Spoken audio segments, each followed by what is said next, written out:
Estimadíssimos irmãos e irmãs, muito boa noite. É um prazer muito grande encontrar cada um de vocês para darmos continuidade aos nossos estudos da maravilhosa obra de André Luiz, A Vida no Mundo Espiritual.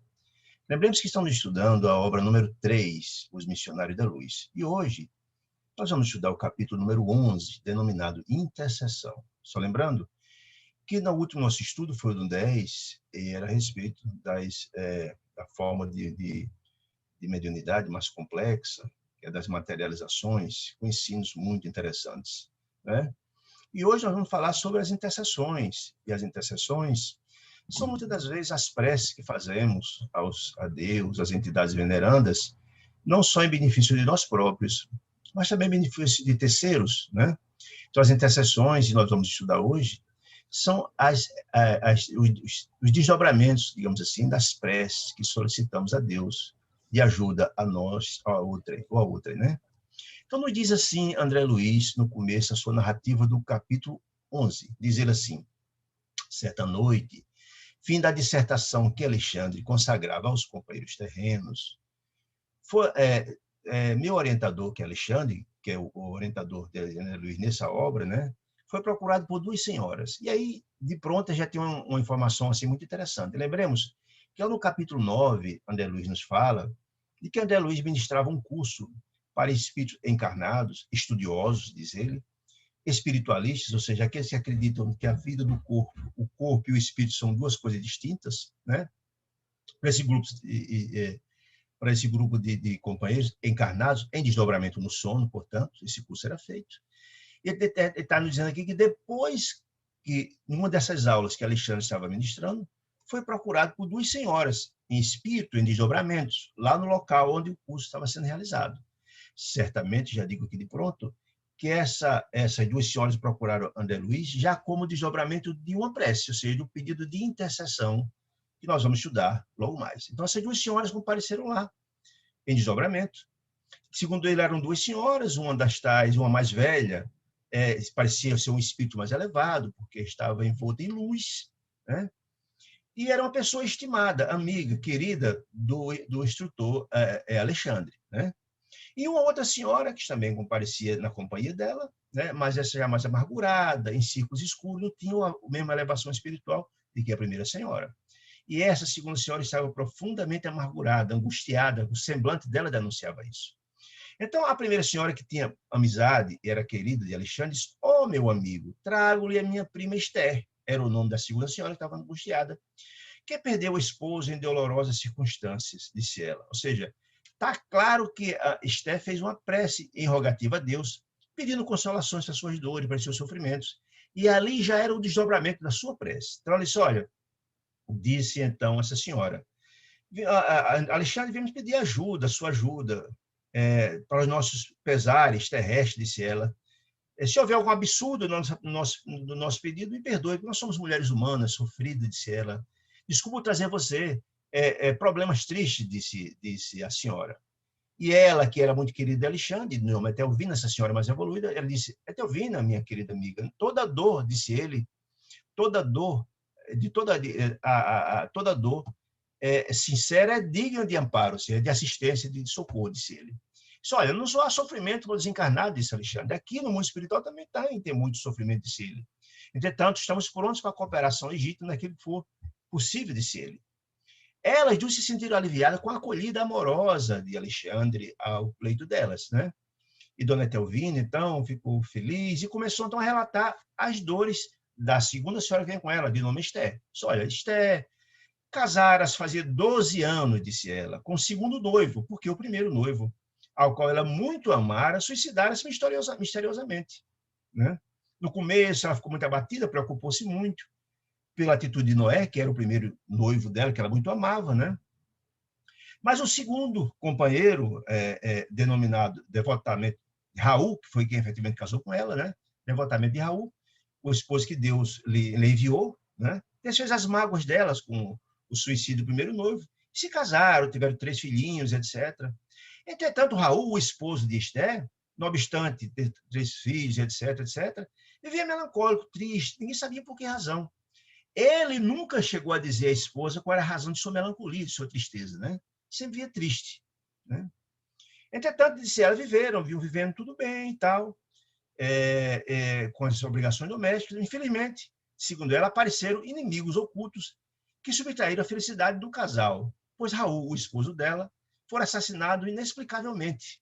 E ela estava profundamente angustiada porque o cadáver dele foi encontrado na via pública, com o coração varado com um tiro de revólver. A arma essa foi encontrada próximo ao corpo, mas que não pertencia a Raul, ao esposo, né?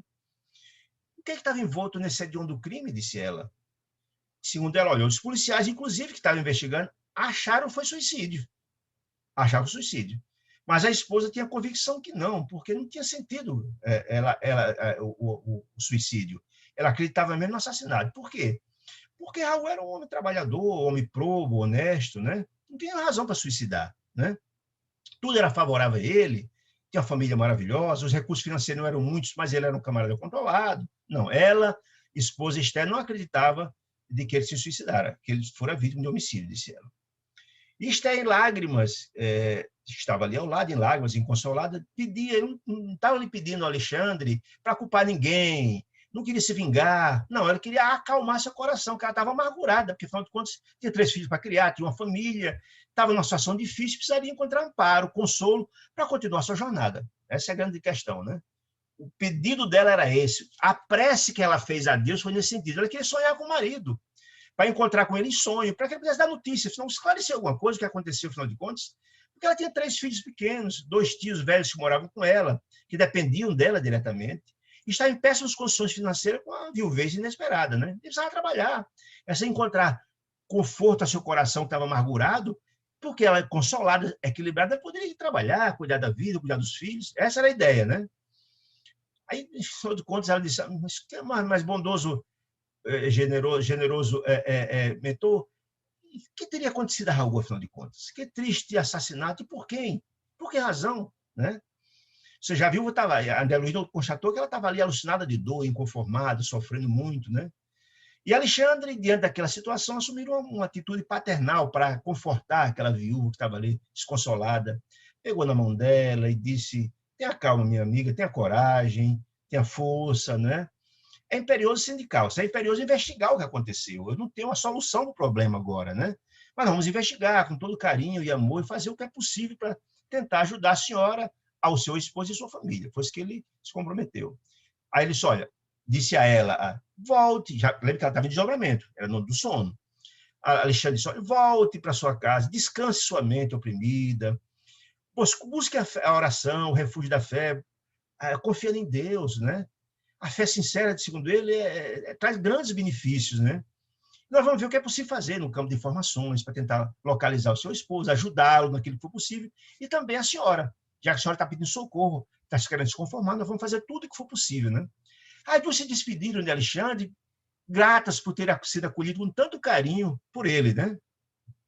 A sós, ou seja, André Luiz e Alexandre, o instrutor, e Alexandre, sentindo a necessidade de informações de preparação do próprio Alexandre, do próprio André Luiz, disse ele comentando com o André Luiz, muitos encarnados acham que somos adivinhos. Ou seja, elas vêm aqui pedir informação, acham que nós temos, como se fossem adivinhos, como se tivesse algum dom divinatório de adivinhar o que acontece. Não, não é assim. Olha, o processo evolutivo não acontece de uma hora para outra. Não é o fato de a gente estar desencarnado que a gente tem um dom de predizer o futuro, de saber o que aconteceu. Não. Todo o processo evolutivo, diz Alexandre, é esforço, é trabalho, é luta. É uma lei de todos, segundo ele, né? Assim, olha, a Alexandre disse para André Luiz, eu não censuro esse pensamento dela, porque nós, quando encarnados, disse Alexandre para André Luiz, eu também pensava do mesmo jeito, né?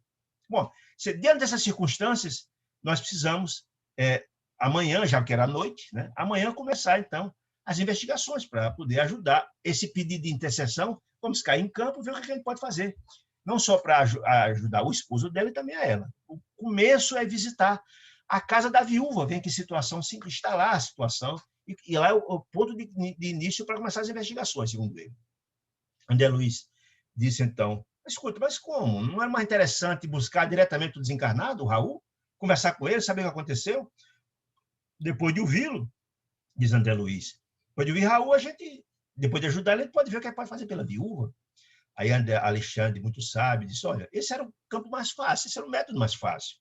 Entretanto, André, o serviço de intercessão por alguém, ajuda alguém, para ser completa, exige de cada um de nós alguma coisa mais de cada um de nós, o acolhimento. Lembra-se que o pedido da senhora, da viúva, não só era para saber o paradeiro de Raul, ela quer encontrar com ele em sonho, mas também precisa de ajuda, precisa ser acolhida. Nós temos que ir à casa dela, saber o que está acontecendo, o que é que podemos ajudar, e é de lá, a partir de aí, começar o trabalho, segundo ele dizendo assim. Disse mais ele, ainda mais. Concedendo de nossa parte o trabalho de intercessão, conceder a nossa irmã algo do nosso tempo, dar-lhes possibilidades que não podemos fazer por ela, né? Para poder ter um justo conhecimento, ou seja, quanto mais se dá, quanto mais benefício se concede, mas nós próprios nos iluminamos, disse ele. É um enriquecimento pessoal, né? Disse ele, os valores da cooperação pressupõem o desejo de contribuir, de colaborar, de ir lá, de ajudar. Disse ele, olha, quem dá o bem é o primeiro beneficiado. Quando a gente é portador do bem a alguém, nós somos o maior beneficiário. Primeiro o bem passa por nós, disse ele. Quando se acende a luz, o primeiro a se iluminar que acende a luz, deixando claro que o processo de iluminação é isso.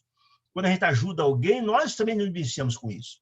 E a presença dele, Alexandre, no local onde ele começaria, seria importante para já apoiar a família, ver situações, as primeiras providências, além de buscar informações a respeito do paradeiro de Raul. Muito bem. E assim aconteceu. Então, pegaram o caminho de encontro, foram buscar a casa da viúva, saber as situações, né? No caminho, ela foi comentando, o serviço de colaboração fraternal, serviço de intercessão no plano espiritual, reclama esforço, tolerância, diligência, amor, carinho. Foi explicando ele que não é uma mera ida ao local e saber as questões, é muito mais o trabalho de intercessão de acolhimento, ver o que é possível fazer para ajudar aquela família que estava enlutada, num sofrimento muito grande. Quando chegaram à casa da viúva, André Luiz, de pronto, já viu que aquela casa havia um grande desequilíbrio. Por isso que a importância da presença dele na casa. Porque sentiu que tinha várias entidades infelizes naquele ambiente familiar. Isso era um indício de que havia grande desequilíbrio naquela família. Nós sabemos que as famílias em equilíbrio, que cultuam o evangelho lá, a oração, por exemplo, não tem a presença das sombras, nós sabemos disso. E ele viu várias entidades naquele ambiente, entrando e saindo, entidades infelizes, né? Diz André Luiz que entrou na companhia de Alexandre e as entidades infelizes não perceberam que eles entraram por uma questão muito diferente, muito simples, porque o padrão vibratório deles era muito baixo, não havia sintonia, as entidades infelizes normalmente não captam a presença das entidades mais elevadas, né? Mas André Luiz ficou chocado com o quadro doloroso que estava naquela família, né? Segundo ele, a família que era constituída da Esther, a viúva, 3 filhos do casal, e mais um casal de velhos, que eram tios de Esther, da viúva, estava à mesa na hora da refeição, uma refeição simples, família humilde e tal. E André Luiz constatou um fato inédito até então, que André nunca tinha visto, que as 6 entidades de aspecto escuro, infelizes que estavam ali, estavam participando do almoço, sentados na mesa e tomando alimentos, por absorção, ou seja, pela respiração. E André Luiz ficou muito chocado. Mas como é que é possível um negócio desse? Desencarnar na mesa, fazendo alimentação, refeição, coisa estranha, né? Aí Alexandre, então, disse uma coisa muito interessante. Meu amigo, o quadro das vibrações mentais, das viciações mentais, e lembra que nós estudamos lá da história do vampirismo, nós vimos que as viciações na comida, no álcool, na droga, no sexo, os espíritos que desencarnam com viciação nesses campos, que nos se elevam, voltam para sentir bem o prazer da alimentação. São espíritos infelizes, desequilibrados. Então, os quadros de vibrações mental, da ignorância, porque os espíritos iluminados vão se desencarnam e vão para a escola espiritual trabalhar, né? Mas as entidades infelizes ficam ali ao redor da família, né? A viciação mental, a ignorância, o sofrimento nos lares, o próprio sofrimento nos lares, sem equilíbrio religioso, que não cultuam o evangelho no lar, não tem o hábito da oração, etc., são muito grandes esses equilíbrios de ele. Então, isso que aqui está acontecendo é fruto disso. E eu estou dizendo a questão do evangelho do lar, que era importante, nós estudamos lá no livro dos Mensageiros, que as casas que têm o hábito de fazer o evangelho no lar se transformam numa verdadeira fortaleza contra as sombras. Por quê?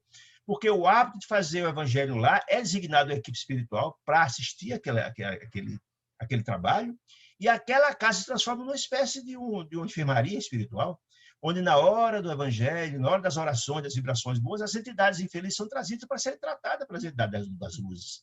E onde está a luz, as sombras não chegam próximo. Por isso os equilíbrios naquela casa era grande, porque está cheio de entidades infelizes, né? Muito bem. Aí, onde não existe organização espiritual, não há paz. Não há defesa da paz do espírito. Ou seja, se não há sintonia com as entidades do bem, se as entidades, se o sofrimento, o desequilíbrio, as reclamações são muitas, ao contrário, chamam por sintonia as entidades infelizes, ele está dizendo isso. O sentimento reto, o pensamento reto, o sentimento de desequilíbrio atrai os infelizes, está dizendo ele, né? Pessoal, olha, o que o desencarnado, os que desencarnam, disse ele, em condições de excessivo apego, nós estudamos isso, as coisas materiais, a família, e não tem elevação espiritual, ficam ali ao redor da casa, né? Ficam ali algemado aos familiares, que também chamam, que sofrem, ficam ligados às casas, né? Se alimentam, diz Alexandre, se alimentam junto com a família, dormem com a família, nos mesmos aposentos. Há uma sintonia, porque as entidades, a família, chamam-os pelo sentimento, reclamam, chororô, aquela história toda, né? Mas André Luiz diz, mas escuta, mas chegam a se alimentar? Que coisa é essa? Com o mesmo apetite que tinham quando era encarnado? André Luiz, preocupado, questionando isso. Sim, disse ele. Olha, a satisfação, disse ele, a satisfação. Porque André Luiz viu as entidades se alimentando com a satisfação, como se estivesse absorvendo, como se, o prazer da alimentação. Aí, então, a Alexandre tem uma revelação interessantíssima, que vale a pena se acentuar. Tanta admiração por quê, André? Porque estavam vendo entidades se alimentando pelas narinas, ou seja, respirando, exalando. E se nós outros, se os encarnados, os próprios encarnados, olha que informação interessante. O homem encarnado não recebe mais de 70%, olha só, mais de 70% da alimentação comum através dos princípios atmosféricos, captados pelos condutos respiratórios. Olha que informação importante. Ele está nos dizendo que nós, encarnados, boa parte da nossa alimentação, mais de 70%, a gente absorve também do ar, do sol, das emanações das árvores, do vento. Olha que informação interessante. E essa informação é interessante porque guarda sintonia com as informações trazidas lá no livro Nosso Lar. André Luiz aborda que boa parte das alimentações recebidas no nosso lar são das emanações da natureza, do sol, da água, dos remédios da água, da natureza, do vento. Olha que interessante. Ele está dizendo que nós, encarnados, também não temos compreensão, mas nós sabemos. Cerca de 70% da nossa alimentação também do ar. Que informação interessante, né? Isso, olha, quando se cozinha os alimentos, elas se desintegram. E quando se desintegram, exalam o perfume. E as entidades desencarnadas, viciadas no sabor do alimento, se saciam, sentem o mesmo sabor do alimento respirando o cheiro da comida. Olha que interessante a informação, né? Disse ele. Aí André Luiz questionou, mas não é tão desagradável, Alexandre, sentar na mesa com companhias inevitáveis, desconhecidas, o gênero dessa espécie, ou seja, era espírito de baixa vibração espiritual. Aí Alexandre diz, olha, mas nem sempre são gente da norma, não. Normalmente são familiares que desencarnam e ficam próximo à família, né? Que desencarnam e ficam ali, que retém as pesadas vibrações de apego doentio. Ou seja, tanto a família dos desencarnados ficam lá reclamando porque fulano morreu e não sei mais o quê. Isso atrai as entidades. E as entidades infelizes também desencarnadas, pegadas à família, também ficam ali. Quando o espírito é mais elevado, ele vai embora para a escola espiritual e tocar a vida dele. Mas quando não são chamados, é uma espécie de uma obsessão recíproca dos encarnados, chamando os desencarnados, os encarnados estão ali também atendendo a isso. Essa dependência, viciada nos alimentos, viciada na bebida, e por aí vai. Né? Aí Alexandre, mas vamos admitir sua hipótese, que sejam entidades sentadas na mesa que são estranhas à família? Lembre-se que entidades indignas, estranhas, por laços... Ele diz, olha, as entidades atraem os outros por sintonia. As entidades que têm um sentimento infeliz, de desarmonia, do vício, etc., em baixas vibrações, atraem as entidades que têm os mesmos vícios, que procuram aquela casa onde tem aquilo que ele gosta, a bebida, a droga, etc., por sintonia. As famílias que têm um sentimento elevado não vão atrair as entidades infelizes. É isso que está nos dizendo. Por sintonia, a gente atrai o semelhante, você está nos dizendo isso, né? Só olha, as famílias que, na verdade, têm o hábito maravilhoso. Sim, aí essa é uma informação também muito interessante. A mesa, a refeição, o local de refeição, e essa informação muito interessante para a gente compreender, a mesa familiar é sempre um receptáculo de influenciação de natureza invisível, espiritual, está nos dizendo. Ou seja, a mesa, porque a mesa é um local, a gente se congrega, é o local da refeição, da família se reúne, e as famílias têm o hábito salutar, da boa conversa, das orações, das preces, de harmonia dentro de casa, vão atrair as entidades compatíveis ao estado deles, que vêm na hora da refeição, porque é uma hora de congregação da família, para intuir bons pensamentos, para dar boas orientações, para dar bons ensinamentos, informações espirituais. A família está ali, para intuir por sintonia aquela família, na mesa. Já as famílias que têm sentimento infeliz, desarmonioso, desequilibrado, de reclamação, de viver reclamando da vida, de viver falando da vida alheia, tudo vai atrair o quê? Entidades infelizes do mesmo jeito, que vem inspirar o anedotário chulo, de baixo nível, a gente vê isso, infelizmente, as famílias que não têm equilíbrio, são também atrai as entidades do mesmo nível deles, galhofeiras, sarcásticas, que vêm também trazendo informações infelizes, vem estimular a leviandade, a perturbação, fala da vida alheia. Tem aquela velha máxima de que dizem com quem andas que eu direis quem é, isso, é a sintonia. Se eu sou uma criatura que só penso e ajo no bem, vou atrair as entidades do bem. Se eu só penso e ajo no mal, vou atrair as entidades do mal. Isso que é o Alexandre dizendo. Só os tristes e inveterados atrás os familiares desencarnados em análoga condição.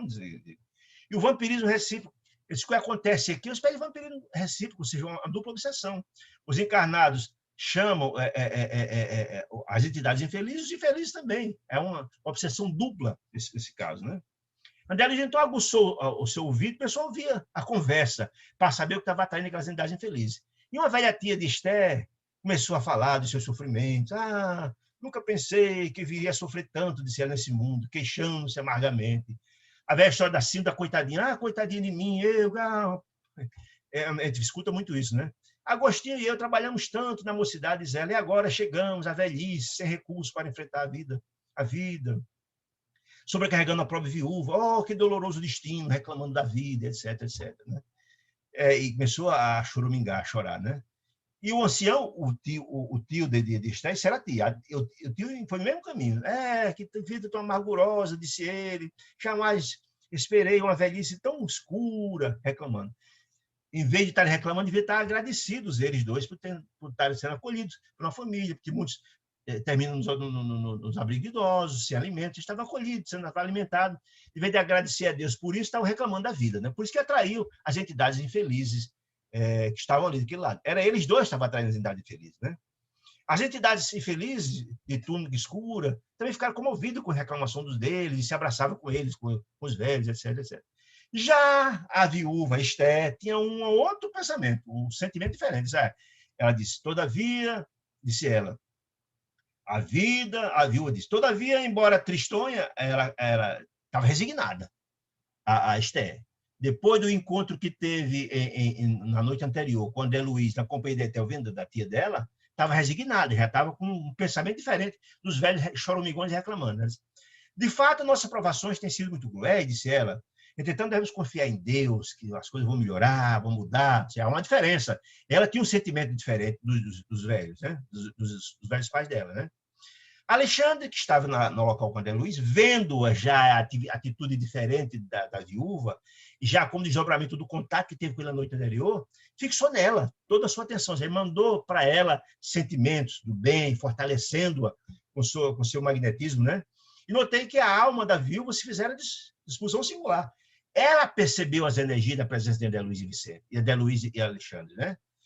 De olhos brilhantes, como se percebesse de muito longe a nossa influência espiritual, diz André Luiz, recordou o sonho anterior. De pronto, ela já captando as energias da presença de André Luiz e de Alexandre presente, e já fazendo um link com o encontro que teve espiritualmente com André Luiz, com Alexandre anterior, disse, olha, graças à providência, disse ela, amanheci hoje muito mais confortada. Muito mais confortável. Lembre-se que tudo, a presença de André Luiz e Vicente, de André Luiz e Alexandre, já era a intercessão da prece que ela fez. Deixa bem claro isso. Ele estava ali em resposta à prece que ela fez na noite anterior. E a prima Etelvina dela foi a intermediária desse pleito à espiritualidade. Quando faz uma prece, ela sempre tem consequência. A forma que Deus encontrou para ser atendido o pleito dela de chegar até Alexandre foi através de Etelvina, que era uma tia dela, o espírito mais elevado é amigo dela. Isso já é consequência, é bom para ter essas compreensões disso. Então, ela se muito mais confortável, disse ela, sonhei que com a prima Etelvina me conduziu à presença de um mensageiro celestial. E André Luiz e Alexandre escutando. Que me abençoou o coração, disse ela. Se eu pudesse reconstituir esse sonho de luz que tive ontem à noite, ela dizendo. Aí a criancinha, a filhinha dela, de certeza, mamãe, conte pra gente como é que aconteceu isso. Só eu me lembro de tudo, precisamente, ela disse. Mas eu lembro que o emissário de Jesus nos ouviu com tanta paciência, com tanto amor, disse palavras de encorajamento. Ou seja, ela tinha os fragmentos do sonho, ela não tinha a compreensão de tudo, mas captou o essencial. E aquilo lhe deu força. Lembra-se que ela foi pedir na prece dela força, coragem. E essa providência, a intercessão já estava acontecendo ali com a presença de André Luiz e Alexandre. Né? Longe de me repreender, disse ela, o benfeitor, me acolheu bondoso, e revelando divina tolerância, como fosse um médico abnegado dos espíritos, me deu toda a consolação. E hoje me levantei com outro ânimo, ou seja, já estava renovada pelo encontro de ontem e a presença dele já ali. Tenho certeza, disse ela, que Deus me auxiliará, né? E logo, logo que eu me refaça, disse ela, eu ganharei o pão do nosso pão com um trabalho honesto. Desde logo, logo que eu me refaça, eu vou trabalhar, lutar para poder sustentar a família. Ela estava cheia de energia, diferente dos avós agorentes que estavam lá reclamando da vida e atendendo aquelas entidades infelizes. Aí disse ela, tenhamos esperança e fé, disse ela. Em face das afirmativas encorajadoras de Esther, as crianças, as 3 crianças, que sempre olharam, sorridentes, ficaram animados, felizes, né? Já os velhinhos, os 2 velhinhos, que lacrimosos, só pensavam em reclamar da vida, ficaram calados, se calaram a amargura que ele era próprio, eles 2, né? Desejei, André Luiz, naquele momento que tinha as 6 entidades infelizes ali, André Luiz desejou-se ficar visível para as entidades infelizes das sombras, para tentar aconselhar eles, etc. Mas Alexandre dissuadiu ele dessa ideia. Não é um bom negócio. Porque essas entidades estão aqui, estão cristalizadas nessas informações, nesses sentimentos. Você não vai mudar ele de uma hora para outra, não vai resolver nada. E lembre-se, diz Alexandre para André Luiz, nós viemos aqui com outro propósito. Você não vai resolver o problema. Lembra que ele está aqui para obter informações de Raul e acolher a Esther e a família. Lembre-se disso. Né? Se você quer ajudar eles, Alexandre disse ele, volte outras horas aqui e tente conversar com eles. Vai ser um trabalho gradativo, mas é válido. Mas agora o nosso objetivo aqui é saber notícias a respeito de Raul. E aí eles foram para outro compartimento e, de repente, Alexandre disse, olha, vamos ver se encontra algum irmão visitador. E é importante essa informação, gente. O que são os visitadores, gente? A gente vai ver isso mais na frente, na obra de André Luiz, que os visitadores são uma espécie de monitores. O que significa isso? Todos nós encarnamos proveniente de uma colônia espiritual, de algum local. E essa colônia espiritual nos monitora a nossa reencarnação, não com o propósito de nos cobrar nada, ao contrário, é de nos ajudar, de nos incentivar ao cumprimento da nossa reencarnação. São monitoramentos. Em horário de perigo, esses monitores nos ajudam, pedem ajuda à colônia espiritual e por aí vai. Vamos procurar, então, disse Alexandre, um visitador aqui, né? Para ter alguma informação a respeito de que aconteceu com Raul. Procurou e encontrou uma entidade humilde, que estava no quarto à parte, né? Lá do outro lado, humilde, mas muito digno e tal. E Alexandre então perguntou, o amigo é visitador em função ativa? Ou seja, você está aqui na qualidade de visitador, de monitor dessa família? Ele disse, sim, para servi-lo. A escola, nós vamos aqui obter informações através de Raul. Você conheceu Raul? Eu conheci Raul de perto, auxiliei por várias vezes, se ele auxiliou, porque a Raul estava em situação de dificuldade, ajudei várias vezes ele, prestei muita assistência espiritual a ele, disse o visitador. Infelizmente, disse o visitador, não pudera evitar-lhe, com a ajuda dos amigos, que amigos são esses? Talvez outros visitadores, que também participavam da casa, não pude ajudar com meus amigos, evitar o suicídio friamente deliberado. Aí André Luiz, Alexandre não susto. Suicídio? Escuta, mas a família acha que houve um assassinato. Nada de suicídio. Né? Disse ele, a família não acredita que houve um assassinato, não suicídios. Ah, meu amigo. Ele, Raul, soube dissimular com cuidado para que parecesse um assassinato e não um suicídio. Né? Meditou muito tempo o ato infeliz, segundo ele. Comprou um revólver com esse fim, com o objeto de suicidar. No dia estabelecido, alvejou a região do coração, atirou diretamente a arma no coração, comprou a arma com esse objetivo. E no dia, mirou a arma no próprio coração e atirou diretamente isso. Só tentamos demais, segundo ele, evitar... Sim, ele ainda mais, ele disfarçou. Para evitar parecer que foi um suicídio, ele evitou as impressões digitais na arma. Ou seja, muito possivelmente pegou na arma ou com um pano, ou com um papel, para não deixar impressões digitais, para não parecer que tenha sido suicídio. Né? E, desse modo, burlar a polícia, a família, para não parecer que tenha sido um suicídio. Né? Supor que tenha sido um homicídio e não um suicídio. Aí, então, André Luiz, Alexandre, você chegou a ver os derradeiros minutos, quando aconteceu a tragédia, os suicídios? Ah, sim. Alguns amigos e eu tentamos socorrê-lo. Que amigos? Muito possivelmente, alguns monitores também que estavam ali próximo, benfeitores espirituais, né? Tentamos socorrê-lo, mas em vista das condições da morte voluntária, ou seja, que ele deliberou o crime, ele deliberou tirar a própria vida voluntária, friamente deliberada, não foi possível retirá-lo da poça de sangue do local onde se encontrava, né? Mergulhou. Em função, e isso é importante a gente entender, gente, em função das pesadas vibrações, pesadíssimas e angústias. Quem se suicida, a situação é dramática. O suicídio deixa o espírito em uma situação terrível de desespero e de angústia no momento, né? Só nós tentamos socorrer, mas não foi possível. Olha, permanecíamos em serviço a fim de ampará-lo, ou seja, ele, o monitor, o visitador e outros que estavam ali tentaram, sabia de que ele estava tentando suicidar e tentaram, e todos ajudar, mas não foi possível, segundo ele. Na hora tentaram ampará-lo, etc., mas segundo ele, quando aproximou um bando, olha que informação interessante, um bando de algumas dezenas, ou seja, pode ter sido mais de 100 entidades infelizes, que abusou do infeliz e deslocou facilmente. Em virtude de quê? Da harmonia de forças perversas. Ou seja, as vibrações pesadíssimas e angustiosas dele criou sintonia com as entidades das sombras, infelizes, com esse bando de entidades de verdugo das sombras, que com essa sintonia criada, eles levaram os visitadores não puderam sequer socorrê-lo. Ele foi simplesmente levar o corpo dele e ele não conseguiu fazer nada. Olha, nós tentamos, infelizmente não foi possível arrebatá-lo, diz o visitador, das mãos dos salteadores das sombras, salteadores das sombras. Eu digo, que terrível desdita dos suicidas. Quem já leu o livro Memória do Suicida, de dona Ivone do Amaral Pereira, que conta a história terrível de Camilo Castelo Branco, poeta português, sabe de que estou falando. É um livro extraordinário. Quem tem desejo de aprofundar as leituras e saber os infortúnios que passam os suicidas. Esse aqui foi arrebatado pelas entidades das sombras, porque a situação, na hora de desespero, criou sintonia com essas entidades infelizes. Diz ele. Mas e a causa do suicídio? Perguntou André Luiz. Não vamos perguntar ao visitador? Aí Alexandre disse, não, vamos procurar diretamente a vítima, para saber dele próprio, né?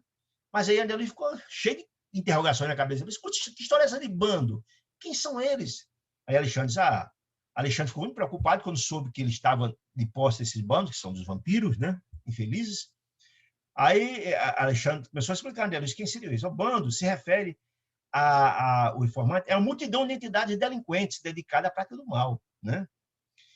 Embora tenha influenciação limitada, por que limitada, diz ele? Em virtude das defesas numerosas que rodeiam os núcleos de nossos irmãos encarnados e as nossas próprias ações, esfera de ações, ele está dizendo o seguinte, que a influenciação das entidades das sombras nas famílias é limitada porque tem a presença dos monitores, dos amigos espirituais que salvaguardam as famílias. Está dizendo isso. E também tem o trabalho todo que é feito pela espiritualidade, o monitoramento das colônias espirituais. Mas, mesmo assim, eles causam muitas perturbações, diz Alexandre, essas entidades das sombras, esses bandos, esse sofrimento, né? Porque eles atuam de forma coletiva. São grupos, está dizendo que talvez várias dezenas, mais de 100, eles juntos têm um poder forte. E no caso do suicídio de profunda perturbação, aí sim eles conseguem coisas mais sucesso nas suas empreitadas. Disse ele, a morte física, André Luiz, Alexandre dizendo, não é banho milagroso, seja, ninguém se converte, ninguém quer mal, só o fato de morrer fica bom. Não é assim, não acontece isso, né? Mas, olha, tem desencarnados que desencarnam e ficam junto às famílias, como era nas paredes, era aquela erva que sobe nas paredes. Como era o caso dos vampiros, que estavam ali, por exemplo, na casa, né? Tem gente que acontece assim, entidades infelizes, que são infelizes, apegadas às pessoas e às casas, que ficam ali, não buscam as colônias espirituais e se evoluir. Mas, segundo, tem outros, mais ainda, que se revoltam no ciclo da ignorância, segundo eles, que são denominadas legiões das trevas, se juntam, formam colônias cooperativas pelo mal, segundo ele, que afrontaram o próprio Jesus. Olha que informação interessante para a gente lembrar do Evangelho, né? Que afrontaram o próprio Jesus, essas legiões das trevas, por intermédio dos obsidiados diversos. Tem uma passagem do Evangelho que é muito interessante, alguém vocês devem lembrar, que procura, certa vez Jesus passa com seus apóstolos e um grupo de pessoas, e um pai angustiado com seu filho, que segundo ele, ora caia na água, ora caia no fogo, etc. Ou seja, fruto da obsessão terrível. Esse pai já tinha pedido a ajuda dos apóstolos de Jesus para a retirada daquele espírito infeliz, não tinham conseguido, e vai pedindo ajuda a Jesus. E Jesus, então, consegue socorrer. E Jesus diz que tinha ali uma legião, é a expressão que Jesus utiliza no Evangelho. Era esse bando de entidades das trevas, de legiões, com a presença de Jesus, Jesus conseguiu retirar. E aquela criança ficou livre dos processos obsessivos. É isso que ele está falando, que ele fala aqui que afrontaram o próprio Jesus, né? São organizações diabolicamente, se organizam diabolicamente, segundo Alexandre falando. Formam cooperativa de criminosos. E ai daqueles que se transformam em seus companheiros. Vão sofrer muito, segundo ele, né? Se caem da sede evolutiva, terminam sendo escravos, sofredores desses grupos, às vezes, segundo eles, esse cativeiro de sofrimento desses grupos, às vezes demora por muitos e muitos anos. Ou seja, os infortúnios das vítimas desses grupos das trevas são terríveis, né? Vai passar escravo dessas criaturas muitos anos. Nós vamos ver isso lá na frente do livro Libertação, que tem informações interessantes a respeito dessas criaturas infelizes, né? Mas André Luiz voltou a questionar, mas quanto o visitador regional? Isso é interessante a gente saber. Como guarda desses sítios não poderia defender o suicídio infeliz? E aí é importante a gente entender, gente, os visitadores são as pessoas que guardam, que monitoram cada um de nós, nas nossas casas, amigos espirituais. E tem o visitador regional, é aquele que é responsável pela área, aquele que coordena todo o trabalho dos visitadores na região. Aí eles, mas escuta, o visitador regional não podia ter atendido isso?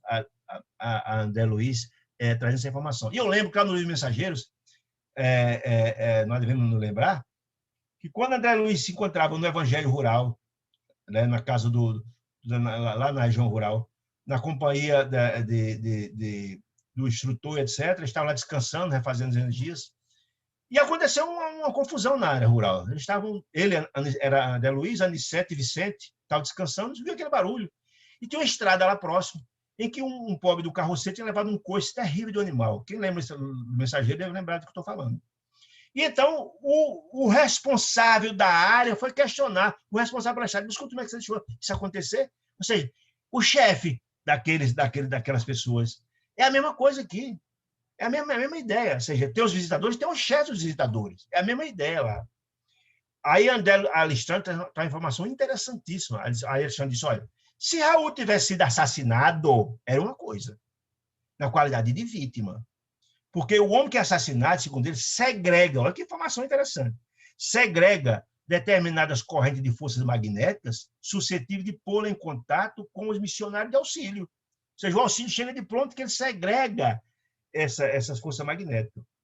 Mas o suicida, o desequilíbrio é tão violento, o espírito é inexprimível o desequilíbrio, que acarreta a incapacidade de sintonia mental com os missionários de auxílio, segundo ele.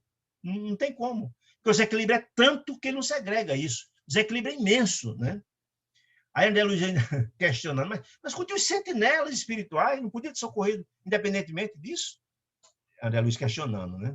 E André Luiz e Alexandre trouxeram informação interessante. Ah, meu amigo, sendo a liberdade interior a panagem dos filhos da criação, ou seja, todos nós temos nosso livre-arbítrio, se as pessoas têm um livre-arbítrio, toma a decisão de atirar contra a sua própria vida, que ele mesmo determina que vai se suicidar, acabar com sua vida, a dor numa situação dessa funciona como corrigenda, disse ele, né?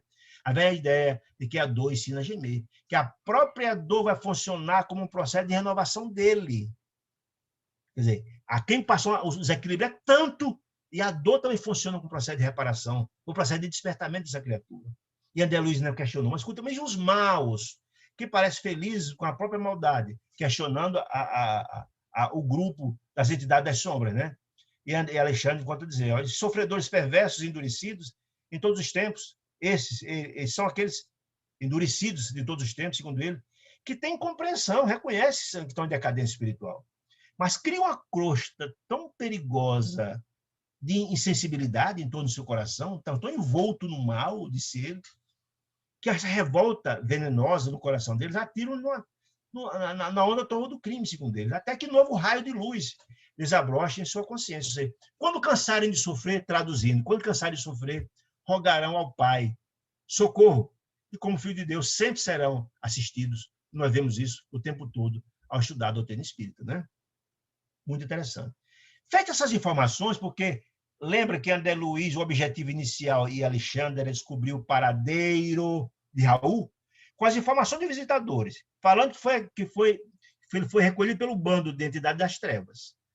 André Luiz questionando para dar informações a nós que íamos ler o livro também, que são as entidades das trevas.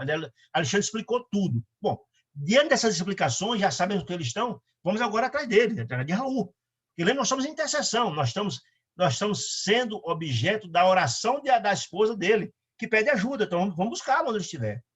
Aí Alexandre disse, olha, André, entre em prece, que eu vou tentar descobrir onde ele se encontra. Vou usar minha visão espiritual para tentar encontrar o paradeiro de Raul, disse a Alexandre, né? Entrou então em prece, Alexandre e André Luiz, e em pouco tempo, como se estivesse voltando de uma excursão do espírito dele, localizei o irmão Raul. Ele se encontra de forma semiconsciente, certamente Alexandre foi espiritualmente onde ele estava e voltou, né? Porque viu, o irmão está semiconsciente, permanece imantado ao grupo de perigosos vampiros, ou seja, eles estão aqui próximo, Alexandre disse. E aí André Luiz ficou numa curiosidade imensa para saber o que ia acontecer, né? André Luiz, numa curiosidade imensa, não tinha participado de uma situação como essa, né? Então começaram, disse, olha, eles estão aqui próximo. Começaram a andar e logo se encontraram na vizinhança de um grande matador, um grande abatedor de animais, né? André Luiz ficou com a surpresa foi terrível, porque as vibrações ao redor do abatedor eram terríveis. Imagina um ambiente de morte, né, gente? Um ambiente de morte só pode ter vibrações infelizes, né? Muita gente imagina que porque é morte de animais também sofrem. E onde há dor, há sofrimento, as vibrações são terríveis, né? André Luiz, que era um dos mais desagradáveis lugares que ele tinha visitado desde que tinha desencarnado. Ele lembra que o André Luiz passou 8 anos no Umbrais, né? Mas o ambiente era tão terrível, de vibrações infelizes, que eles são os piores ambientes que ele tinha estado até então, depois desencarnou, né? Acho que no ambiente tinha inúmeros grupos de entidades francamente inferiores, os vampiros, né? Muitas entidades vampirescas que estavam naquele ambiente, né? Local onde matavam animais, né? E ele presenciou uma cena dantesca. André Luiz ficou chocado quando viu. Que cena era essa? Aqueles vampiros infelizes. É preciso entender, gente, que os vampiros, as entidades infelizes, quanto mais infelizes, mais os aspectos fisionômicos são deturpados, são terríveis, animalescos, né? Aquelas visões, quanto mais atrasado, mais deforma o perispírito pelo mal que faz, né? E viu aquelas entidades feitas animais, feitos lobos, atirando sobre os borbotões de sangue vivo, os animais sangrando, e eles em cima para beber o sangue que saiu dos corpos dos animais, dos animais, dos bois, né? Uma cena terrível, eles brigando lá em cima daquela cena, bebendo sangue. André Luiz ficou chocado com aquela cena. Criaturas humanas bebendo sangue de animais. Ele ficou chocado com aquela cena terrível, né? Assombrado. E Alexandre então explicou. Amigo, Alexandre percebeu o assombro, viu o assombro de André Luiz e disse, olha, são irmãos infelizes, que não nos pode ver, porque a faixa vibracional é muito diferente um do outro, de André Luiz e Vicente, e André Luiz e Alexandre, daquelas entidades infelizes, né? Mas estão sugando as forças do plasma sanguíneo dos animais. O plasma é a parte líquida do sangue, né? Aquela parte que é cheia de elementos vitais, né? Que eles, como famintos, aí Alexandre, são famintos que causam piedade, daquela cena dantesca, de criaturas, espíritos humanos bebendo aquele sangue numa cena dantesca, efetivamente, né? Alexandre e André Luiz ficou tão assustados que a repugnância foi terrível. Ele nunca tinha presenciado uma cena daquela tamanha repugnância com a cena que estava vendo. Era a cena mais triste que ele disse que viu, que ele tinha presenciado, desde que tinha voltado para o mundo espiritual. Nunca teve uma cena tão... Ficou amargurado com aquela cena que ele estava presenciando, né? Aí ele ficou cheio de perguntas, mas como é que pode? Abatedores cheios de entidades perversas. Parecia a cena das histórias que ele lembrou das histórias, quando ele ia de gerações primitivas, que oferecia aos supostos deuses o sangue de touros e cabritos, que eram sacrificados. Nós sabemos as histórias dos templos antigos e dos templos hebreus que sacrificavam animais, cabritos, etc., animais, para apraziguar os deuses, como oferendas aos deuses. Só que nós sabemos que não era Deus quando eram espíritos infelizes, né? Porque quem gosta dessas cenas terríveis de sangue são as entidades vampirescas, né? Não era Deus, na verdade, eram espíritos profundamente felizes, né? Essa é a grande verdade. Deixei que ele dizendo, deixei que as minhas primeiras impressões me encandecessem o cérebro. Ele ficou perturbadíssimo com o que estava vendo ali, né? Aí, porque a sensação de pavor dela era tão grande, a Alexandre chamou a atenção dele. Mas por que tanta sensação de pavor, meu amigo? Disse Alexandre a ele. Aí disse ele, quando a gente estava encarnado, André Luiz, lembre-se que nós visitamos, nós ambos, na crosta, quando era encarnado, nós visitamos açougues mais diversos. E o que é que tinha nos açougues, senão as carnes dos animais, irmãos nossos, que eram abatidos para nos alimentar? Né? Alexandre disse, na minha casa mesmo, era um grande contentamento quando a gente matava os porcos, por exemplo, que a carne e a gordura abundante na cozinha era conforto do nosso estômago. Hoje a gente fica amargurado com a cena dessa, mas lá, guardando nossas semelhanças, nós nos alimentávamos também da carne, e muitos dos pratos encarnados não utilizam o sangue animal, inclusive, como os pratos, sangue de galinha, sangue de boi, né? Mas com que direito temos nós, disse ele, a cercar-se dos desencarnados, desencarnados tão inferiores como já fomos, Alexandre, aí um rasgo de indulgência de Alexandre. Olha, você está agora se assustando, mas nós já fomos também desse jeito, né? Diz ele, nós fomos tão inferiores, já fomos inferiores, já passamos por isso, né? Nos acercamos dos animais mortos, cujo sangue fumegante lhes oferece vigorosos elementos vitais, ou seja, eles se alimentam no estágio dele, não adianta reclamar deles na situação como esse, né? Porque é o estágio que eles se encontram ainda, de ignorância profunda. Nós, quando encarnados, gostávamos também de ir lá nos açougues, ver a carne pingando sangue, etc. Comprar o sangue para fazer em casa também. Nós não estamos, mas passamos por esses estágios. Essa é a visão indulgente, né? Compreender que não é possível a gente exigir gestos de angelitude que a gente está no estado de ignorância, quer dizer isso, né? Mas cada coisa, cada ser, cada alma permanece um processo evolutivo que ele é próprio de si, né? Isso é uma visão indulgente, sem dúvida nenhuma, né? Já passamos, se nós, disse Alexandre, se nós passamos por essa estação de inferioridades, né? É difícil, sabemos como é difícil a melhoria no plano de elevação. Não é fácil, André Luiz dizendo isso, Alexandre dizendo isso, né? Devemos guardar a disposição de auxiliar sempre, André, com as melhores possibilidades do serviço próximo. Devemos ter indulgência e fazer o possível para ajudar as entidades infelizes, isso que eu quero dizer.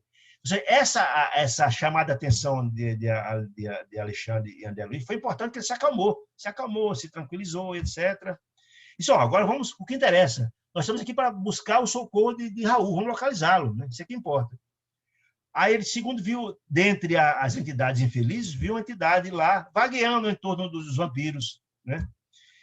Com as vestimentas cheias de sangue, né? Aí apontou para Alexandre, apontou para André Luiz. É o suicida que procuramos? Está ali, ó. Raul está ali dentre eles. Alexandre apontou. Aquele está com a roupa cheia de sangue ali. É Raul. André, o quê? Mas por que então ele está entre os vampiros? E a informação é estarrecedora, né? Alexandre diz, são semelhantes infelizes. Essas criaturas das trevas abusam dos recém-desencarnados sem qualquer defesa, no caso dos suicidas, por exemplo, né? Como o pobre Raul. Nos primeiros dias que se sucede à morte física, olha que informação importante, subtrai-lhe as forças vitais, depois de lhe explorar o corpo grosseiro. Ou seja, quando a pessoa se suicida, eles vão lá, sugam o sangue do corpo da criatura que se suicida. E depois disso, fica subtraído as forças vitais. O que é as forças vitais? Olha, se qualquer um de nós, por exemplo, viemos com energia no corpo físico para viver 50 anos, por exemplo, e nos suicidamos, com 30, com 20 anos, nós tínhamos energia por mais 20 anos para frente. Essas energias estão presas no nosso cordão prateado. E essas energias do cordão prateado, essas energias vitais, são sugadas pelas entidades das sombras, dos vampiros. Olha que coisa terrível. Nos diz o livro Transição Planetária, quem não leu, lê, de Manuel Flamengo Miranda de Walter Pereira Franco, que narra a história do grande tsunami acontecido no Oceano Índico, mostrando essa cena dantesca dos vampiros sugando as energias vitais dos corpos físicos mortos e dos cordões prateados dos espíritos, e mostrando o terrível desespero e perturbação que os espíritos são colocados pela injunção das entidades vampiras. O sofrimento é atroz. Então, só olha, numa situação como esse aqui, de Raul, primeiro sugaram as energias do sangue, do corpo físico dele, agora estão sugando as energias vitais dele. Olha que coisa terrível, né? Imagina o sofrimento, né? André Luiz estava atônito com essa situação toda. E André Luiz e Alexandre disseram, vamos socorrer. Vamos tomar atitude para socorrer Raul, que está aqui. André, não se pressione, disse Alexandre, né? Não se pressione. todo homem, disse ele, que se desvie da estrada reta do bem, pode vir ser um perigoso gênio do mal, como essas criaturas estão aqui. Vamos agir, socorrer. Raul, que é o que importa, disse ele. Nesse momento, então, Alexandre pegou a sua destra, a mão direita, e colocou na fronte de Raul, e envolveu no vigoroso influxo genético. Lembre-se que a Alexandre nem a André Luiz eram vistos pelos vampiros, não eram vistos. E aquele fluxo de energia, de fluxo magnético sobre o espírito de Raul começou a se iluminar. E os vampiros ficaram assustadíssimos. Né? Raul permanecia cercado de luz, na qual fora visto imediatamente no seio das sombras. O espírito de Raul se iluminando. Eles ficaram assustadíssimos. A maioria se afastou, lançando gritos de horror. Porque as criaturas das sombras têm medo das luzes, nós sabemos disso, né? Um deles que todos estavam com medo, espantados, né? E um deles, mais afoito, chegou a dizer: deixemos esse homem entregue à sorte. Os espíritos poderosos estão interessados nele. Olha aí, interessados nele. Informação interessante. Eles notaram que aquela luz não era de Raul, que eram as entidades do bem que estavam ali socorrendo ele. Então, vamos deixar de lá, que tem as entidades do bem que estão interessadas nele. Larguemos-los. E saíram em retirada do local, deixando lá a figura de Raul, né? Temendo algo, né? A aproximação bendita da luz que vinha das mãos do alto, porque ele via a luz caindo, não sabia onde é que vinha, que não via a presença de Alexandre nem de André Luiz, né? Era típico, André Luiz, aquele quadro das criaturas fugindo, deixando, era típico das velhas lendas dos demônios abandonando as suas almas prisioneiras, disse ele, né? As palavras espíritos poderosos que as criaturas das sombras diziam em relação a eles, diziam com ironia, né? Pela claridade, eles sabiam que tinha alguém da região da luz ali presente, mas não sabia quem era, né? Sabia que estava presente. E saíram gritando, dizendo zombarias com as entidades das sombras, saíram zombando das criaturas, dos espíritos poderosos, como ele denominava, né? Mas pouco o abatedor estava deserto, os vampiros todos tinham ido embora. Alexandre, então, tomou a mão do amigo sofredor, de Raul, que parecia imbecilizado pela influenciação maligna das energias desarmoniosas que estavam sobre ele, né? E conduziu para fora do abatedor. Falou bondoso: não aguarde, disse para André Luiz, amigo, não guarde essas palavras irônicas das entidades infelizes, são criaturas desventuradas, merece compaixão de nossa parte, não guarde essas informações. Recomendou-nos amparar o novo amigo, seja Raul, né? Levou ele inconsciente, levaram ele para fora do abatedouro, deitaram ele na relva fresca, né? Lá. E ele, o pobre do Raul estava lá, com um olhar inexpressivo, como se fosse um autômato, sem entender, não sabia nem o que estava acontecendo, desmemorizado, né? O estado dele era de prolongada sucção, depois da sucção das sucções das energias vitais feitas pelos vampiros, ele estava em total inconsciência pelo processo de vampirização que está sendo sugado, né?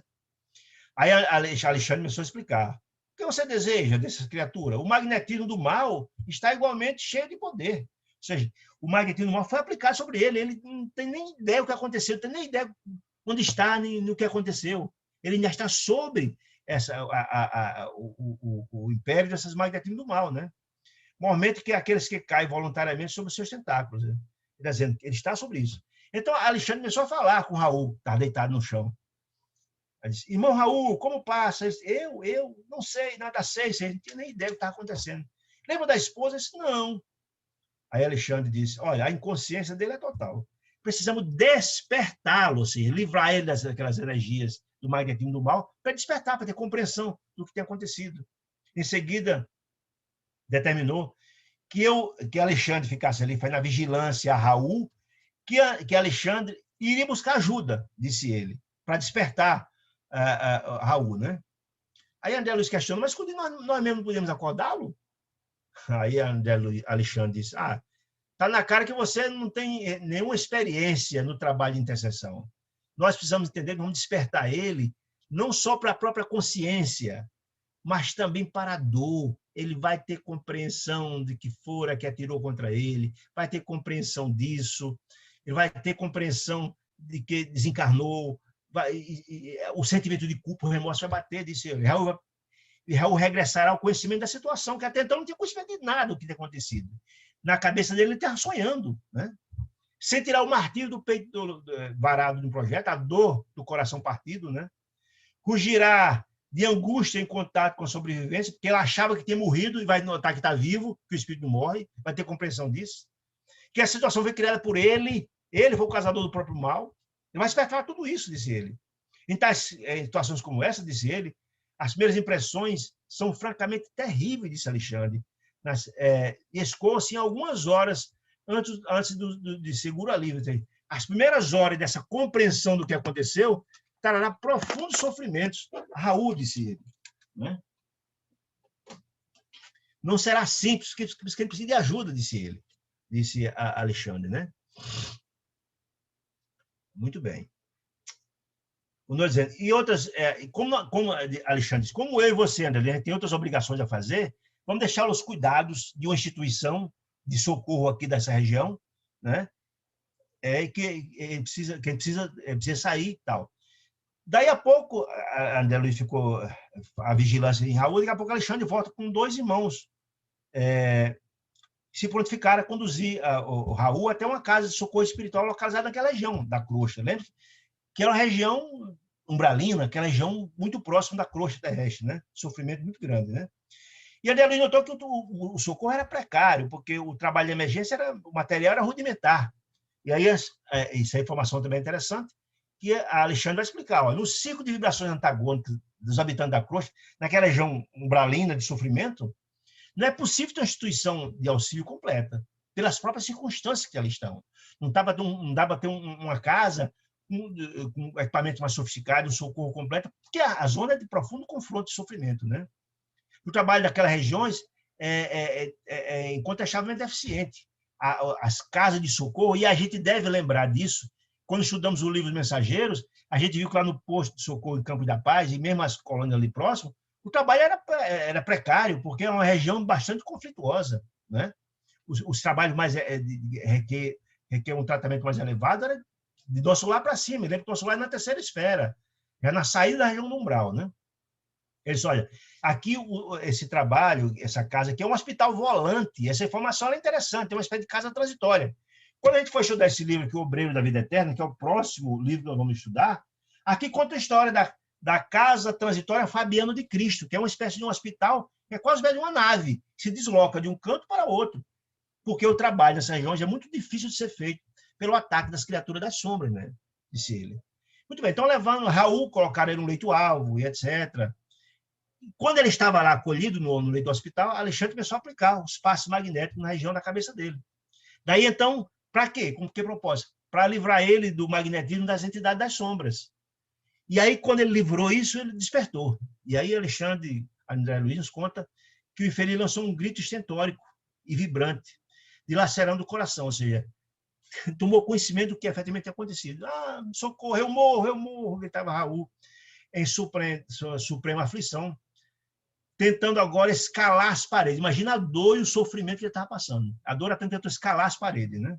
Acuda-me por caridade, dizia ele. Meu peito está dilacerado, meu coração está partido, ajude-me, não quero morrer. Até então ele não tinha compreensão que tinha desencarnado, porque desencarnar era não sentir nada depois, era a compreensão que ele tinha.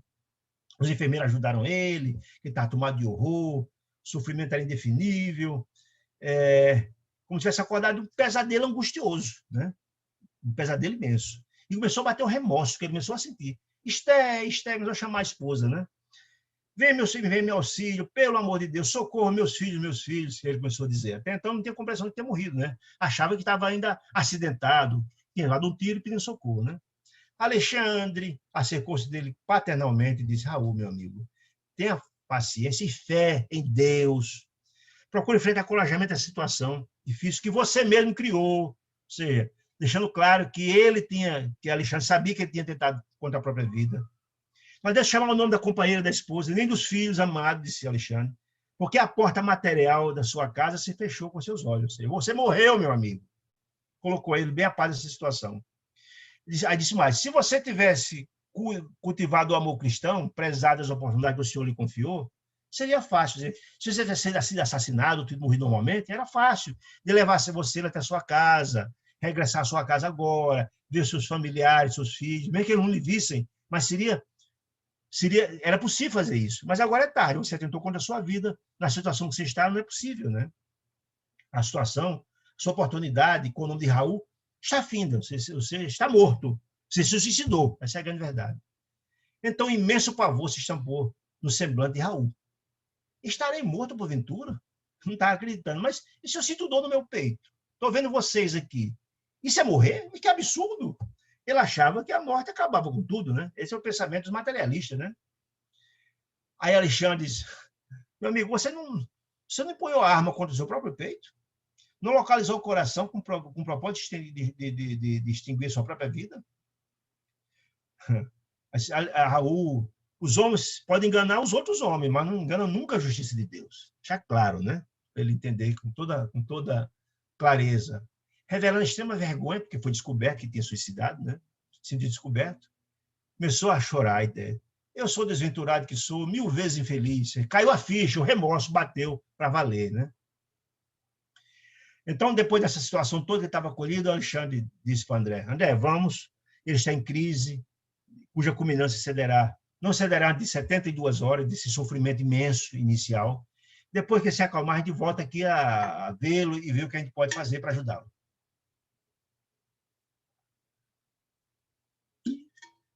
E assim fez. Foram embora e tal, e no caminho André Luiz foi dizer da profunda admiração dele, André Luiz, dizendo da complexidade que é o trabalho intercessório. Com a simples oração feita pela viúva, acarretou uma infinidade de atividades para o orientador, no caso Alexandre, que é quem está intercedendo, que é o socorredor, né?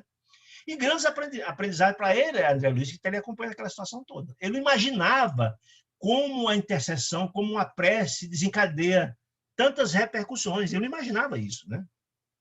Mas, ao mesmo tempo, estava ansioso. Mas, escuta, o que, é que vai acontecer? Como é que o Alexandre vai agir até o final desse caso? Qual vai ser a revelação de Raul? Qual a explicação de Raul para ele ter suicidado? E a esposa vai se consolar? Como é que vai ser da viuvez? André Luiz ficou ansioso para saber o que ia acontecer, né? 4 dias depois, Alexandre o chama para retomar o assunto. E foram até o hospital para prosseguir o aprendizado dele, né? Chegou lá, encontrou o Raul cheio de dores, mas já mais calmo, né? Com a ferida aberta no peito, né? Sofrimentos agudos, mas já tinha compreensão que tínhamos desencarnado, não tinha mais nenhuma dúvida com relação a isso. Mas sempre chorando, angustioso pranto, arrependimento, remorso, aquela história toda. Alexandre chegou para ele e disse, tranquilíssimo, meu amigo. Sua situação é difícil, mas poderia ser muito pior. Olha que informação interessante. Aí volta a dizer, quem não leu o livro Memória do Suicida, leia, para ter uma compreensão do que ele está dizendo aqui. Isso é muito pior. Olha a informação que ele está dizendo aqui. Há suicidas que permanecem agarrados aos despojos cadavéricos por tempo indeterminado, assistindo à decomposição orgânica e sentindo o ataque dos vermes vorazes. Ou seja, o que ele está dizendo? Muitos desencarnam, se suicidam e o espírito fica colado no corpo físico por tempo indeterminado. Que tempo é esse? O tempo que se esgota as energias do cordão prateado. Isso pode demorar anos. É um sofrimento atroz, imenso. Enquanto isso, ele sente o mau cheiro do corpo em decomposição, os vermes comendo o corpo, ele sentindo as dores dos animais comendo o próprio corpo. É um sofrimento imenso. Se você, de alguma forma, você tem uma situação muito boa, você está no hospital. Aí ele vai explicar por que ele está ali, por que ele está sendo socorrido por Alexandre, etc, etc. Né? Então, você deve dar graças a Deus que você está aqui, etc. Aí eu botei aqui o sofrimento invisível do suicida, né? Quem está pensando em suicidar, precisa ler o livro Memória do Suicida. Eu não acredito que alguém que lê o livro Memória do Suicida tenha coragem de suicidar. É terrível. Bom, ai de mim, começou então, depois dessa história toda, Raul a reclamar. Ai de mim, suspirou o mísero. Porque além de suicida, que atentou contra a própria vida, sou igualmente criminoso. Aqui começa a revelação dele, a explicação de tudo. Por que ele era triste, etc, etc. A revelação começa aqui, que é terrível, né? E demonstrando infinita confiança em Raul, em nós, em Alexandre e André Luiz, começou a contar a história triste, que é chocante mesmo. Olha o que é que diz Raul, então. Então, na mocidade, quando era jovem, viera do interior para a cidade grande, atendendo a convite de Noé. Lembra quem é Noé, gente? Noé era o primeiro noivo muito amado de Esther. Lembra disso? Ele veio da cidade do interior atendendo o convite de Noé, seu camarada de infância, era amigo de infância de Noé, do antigo noivo de Esté, a esposa dele. Olha que informação impressionante. Se ele veio do interior atendendo o convite, veio morar na casa de Noé. Era amigo de infância, amigo querido. Companheiro devotado e sincero, esse amigo, Noé, apresentaram certa vez a noiva querida. Quem? Esté, a esposa do próprio Raul agora, com quem esperava tecer. Ou seja, Noé era noivo dela, muito amada, que pretendia que ela casar, ter uma vida aventurosa. E apresentou para o querido amigo de infância que trouxe do interior, que estava morando na casa dele, apresentou. Então, Raul a Raquel. E desde esse dia, disse ele, Raul, que vira Esté pela primeira vez, nunca mais pode esquecê-la. Apaixonou-se por ela desde a primeira vez. Viu nela, Raul, reputando a pessoa que ele é o ideal da vida de matrimônio feliz. Seu olhar alimentava o coração dele, o olhar de Esté alimentava o coração dele. Mas como fazer para Raquel sentir afeto por ele? Noé, o amigo querido de infância, o bom companheiro do passado, tornava um empecilho, porque ele, quando conheceu a noiva de Noé, ficou apaixonado e tinha que remover, de qualquer jeito, Noé do noivado com Raquel. Olha que coisa terrível, né? Esté seria incapaz de traição do compromisso assumido, até porque amava profundamente Noé. Jamais, era uma pessoa de valores, jamais trairia o noivo. Noé, valoroso, mostrava-se infinitamente bondoso e estimável para provocar um rompimento com Esté. Ou seja, ele pensou, nunca Esté vai trair Noé. Noé jamais vai romper, até porque são apaixonados um pelo outro. Foi então que nasceu no cérebro de Raul a tenebrosa ideia de um crime. Precisaria eliminar o rival, que era Noé, o amigo querido dele. O colega deveria morrer. Olha que coisa terrível, né? Lembre-se que ele estava morando na casa de Noé, que é amigo de infância, e trouxe o interior. Imagina, que terrível, né? Mas ele queria eliminar o rival, mas sem complicação com a justiça. Começou a estudar uma forma de doar o crime. E a forma que ele encontrou de eliminar o companheiro fiel, o amigo querido, era aplicar gradativamente o veneno terrível na comida dele aos pouquinhos, para ele notar que está sendo envenenado. E quando chegou o ponto, convidou, então, o pobre Noé para um jantar, se viu um vinho, colocou o veneno e aí não deu outra. A situação que estava, Noé, porém, desapareceu em poucas horas e passou por suicídio para todo mundo, que ninguém imaginava que acontecia uma coisa como essa. Para todo mundo, Noé se suicidou. Para todo mundo. E a pobre da noiva acreditou nessa situação chorosa, etc., acreditou nessa história. Muito bem. Guardou ele para sempre esse segredo terrível, porque a polícia não descobriu. E depois de cortejar gentilmente a noiva, Esté, culminou no casamento. Se terminou conquistando o coração de Esté em função das circunstâncias. Casaram, vieram os filhos, 3 filhos, estava feliz da vida, mas a consciência pesada, o remorso imenso. Em tudo via Noé.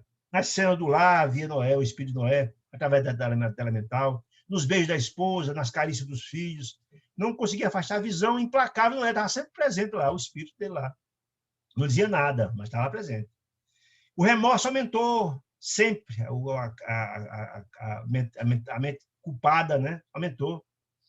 Que via sempre em tudo, em todo no trabalho, na leitura, em casa, no quarto com a esposa, via sempre a presença em silêncio, Noé, mas estava sempre presente, né? A certa altura, quis entregar-se à justiça do mundo, confessar o crime, não aguentava mais a pressão, o remorso terrível. Mas imaginou, mas como é que eu posso fazer isso? Vou perturbar Esté, a esposa. Como é que eu posso colocar meus filhos numa situação como essa? Colocou um lodo na vida dos meus filhos? A sociedade respeitava ele, todo mundo respeitava ele, era um homem trabalhador e tal. Os companheiros de trabalho prezavam a companhia dele, né? Não obstante amar profundamente a esposa e os filhos, achava esgotado, não aguentava mais aquela pressão, aquele remorso imenso, né? Mas ele receava, inclusive, a perturbação, ficar louco, se entregar no hospício e contar, não aguentar contar, fugindo da confissão do crime, que cada dia se tornava mais iminente. Ele não aguentava mais o remorso, a situação era dramática. A essa altura, então, a ideia do suicídio tomou vulto no cérebro atormentado dele, com agonia, com remorso imenso. Esconderia mais ele suicidar, mas ia esconder esse ato. Ia ter todo o cuidado para mostrar que foi um homicídio, que fora vítima de assassinato e não que fora suicídio. E assim comprou um revólver, esperou um dia vir do trabalho, empunhou a arma de encontro ao peito, próprio coração. Para evitar marcas digitais, deve ter colocado um pano, teve todos os cuidados para não aparecer a marca digital, para não aparecer esse do suicídio. Atingido o alvo, se atirou contra o peito, num supremo esforço, desfez do revólver, jogou a arma próxima, né? Isso aconteceu. Muito bem. Logo depois dessa agonia, um peito sangrando, etc., sentiu que algumas pessoas tentaram socorrê-lo. Quem? O socorrista, os monitores lá tentaram socorrer ele, né? Socorrer ele, não conseguiram. E em seguida, a verdadeira multidão de criaturas, a entidade das trevas, que ele não pôde ver, arrebataram o local de dor. Desde então, um esquecimento geral tomara completo, né? Como se um pesado sonho tivesse acontecido, e angustioso, e pesadelos cruéis. Ou seja, era ele sob o jugo das entidades das sombras dos vampiros, sugando suas energias. E, a partir de então, perdeu ele a noção do que tinha acontecido. Só despertar ali com a ajuda de Alexandre, restaurando suas energias, etc, etc. Depois dessa confissão terrível, amargurosa, que André Luiz estava com o coração em prantos, não é fácil você tomar conhecimento de uma situação tão dramática como essa, né? Alexandre, então, se aproximou, depois dessa confissão terrível, e falou paternalmente, amorosamente, para Raul.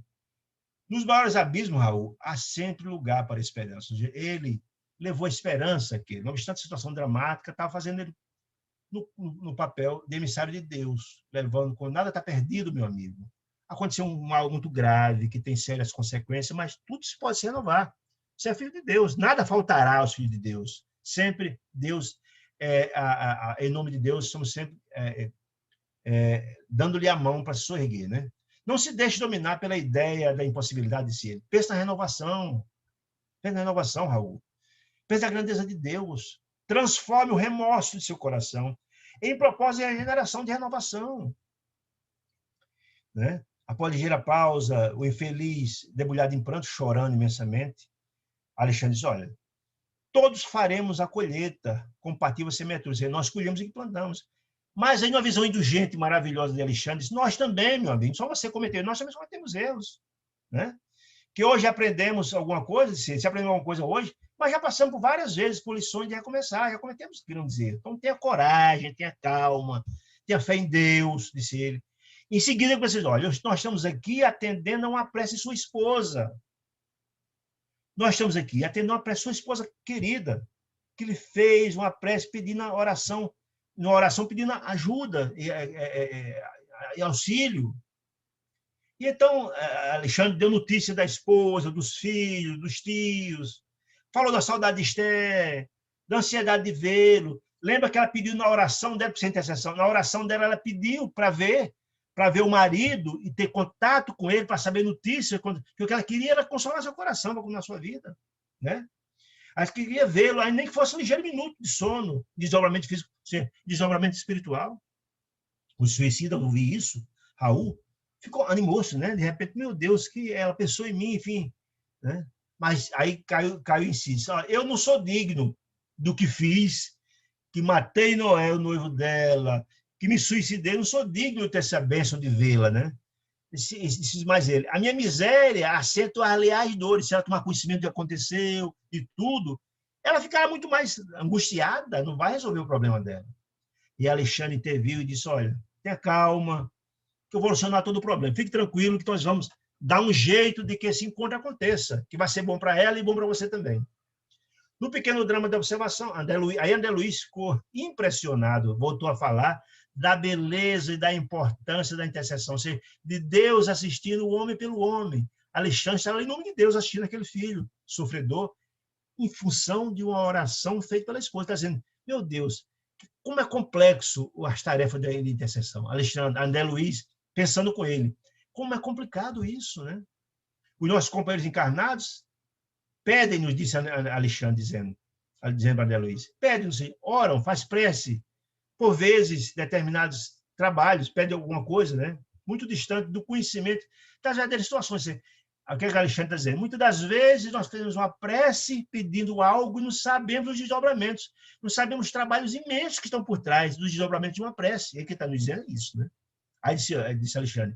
Para a companheira, para Esther, o marido, Raul é o marido ideal. Quando foi criminoso suicídio, ele matou a si próprio e matou o ex-noivo dela. Compreendia as dificuldades morais, André Luiz dizendo, né? Para atender aquela petição. As dificuldades morais que se achavam para atender aquela petição, que nos conduzia a semelhante serviço. Aí continua a Alexandre a dizer, acredita a Esther, aí a André Luiz ainda perguntou, acredita a Alexandre que Esther está preparada para o realismo de suas conclusões, para ter conhecimento que o marido se suicidou, que matou o antigo noivo dela? Alexandre disse, não, infelizmente ela não está preparada para isso. Não, somente, diz Alexandre, somente são dignos da verdade plena, André Luiz, os que se encontram plenamente libertados das paixões. E ela não, ela está em sofrimento terrível, em angústia, por ter perdido o primeiro noivo, por ter perdido o marido no assassinato, por estar numa situação terrível em família. Como é que eu posso levar uma verdade dessa para ela? Só está libertada das paixões, ela está envolta nessas confusões todas. Não posso levar uma notícia com ela, não está preparada para isso. Assim, ó, Esther é profundamente bondosa, mas não alcançou o domínio, ela não tem equilíbrio para receber uma notícia dessa magnitude, não. Será muito pior saber essa informação, a verdade toda. Disse ele. Ela não possui as emoções, ao contrário, as emoções a possuem nessa situação, até uma situação de drama, de angústia, não tem condições de receber essa informação, de jeito nenhum. Ela poderia dar completo conhecimento do assunto, diz Alexandre. Ela está preparada para a consolação, não para a verdade nesse momento. André Luiz então disse que ficou chocado com essa informação de Alexandre. Como emitir a verdade dessa tragédia? Como emitir? Aí Alexandre disse, olha, meu amigo, com que direito, disse Alexandre, com que direito perturbaríamos o coração de uma pobre viúva na crosta, a pretexto de sermos verdadeiros? Nós temos o direito de levar uma perturbação no momento que ela se encontra numa situação dramática. Ela vai pedir socorro para sossegar seu coração, para se acalmar e se sentir fortalecida para continuar a lutar pela vida dos filhos dela. Como é que pode ser uma situação dessa para perturbá-la? Disse ele. Por que motivo tisnar a esperança tranquila de 3 crianças inocentes com notícia dessa? Envenenar-lhes o coração? Aí disse mais, o destino tão só para exibirmos como campeão de realidade? Não funciona assim. Quer dizer, haverá mais alegria em mostrar a sombra do crime do que estabelecer a fonte de conforto? Lembre-se que ela veio atrás de conforto, não veio através de uma situação tão dramática como essa. Eu disse, mas André Luiz, a vida pede muito discernimento, compreensão, sensibilidade, disse ele. Cada revelação tem o seu tempo, ela vai saber, mas não agora. Lá na frente, mas agora não. Não é hora de saber disso, ela está precisando agora de consolação, né? A oração de Esther, quando ela veio pedir a oração dela, foi pedir alento, consolação e não desalento, né? Diz ele. Aí disse ele, por isso, aí eu vi a informação que eu achei maravilhosa, disse, ó, por isso, André Luiz, nem todos recebem quando querem a delegação do mais alto de Deus para o serviço de assistência. Nem todos são preparados para o trabalho de assistência. Há que ter muita responsabilidade, há que ter muito equilíbrio, muito sentimento de solidariedade e compreensão. Aí eu lembrei de mais de uma certa vez, alguém perguntou a Chico Xavier, que as pessoas viram com suas dores, sofrimento, perderam entes queridos. Aí alguém perguntou, Chico, você toda vez diz a verdade para as pessoas o que aconteceu com eles? Não, meu filho, nem sempre dá. E diz, você mente? Não minto. Eu achei maravilhoso isso. Não, eu nunca minto. Eu apenas eu transfiro a verdade mais para frente. É essa sabedoria que Alexandre está dizendo aqui. Ou seja, eu apenas como é que ele dizia? Mais ou menos assim. Eu apenas adio a verdade. Que a pessoa vai lutar numa situação dramática. Uma informação como essa, isso é um choque muito grande. E Alexandre, como Chico, tinha sensibilidade para isso. Então, vai em busca de consolo e sai mais atormentado ainda. É isso que está me dizendo. Nem todos têm capacidade de trabalho de assistência. Precisa ter equilíbrio para isso. Está dizendo isso, né? Muito bem. Continua aqui dizendo. Bom, dito isso, então, Alexandre... Já cheguei aqui, né? É, muito bem. Dito isso, explicando a André Luiz, a Alexandre e a André Luiz, que não tinha condições de verdade a ela, se dirigiram, então, ao nosso lar. E foi direto ao Ministério do Auxílio, pedir colaboração das turmas de socorro do nosso lar, pedindo uma pessoa, um espírito para ajudar a ficar com Esther enquanto... Para quê? Para que essas providências fossem dadas. Que providência era essa? Para preparar o coração de Esther para encontrar o esposo em sonho, e preparar e dar consolação, e ficar junto na casa dela para dar consolação a ela. Muito bem.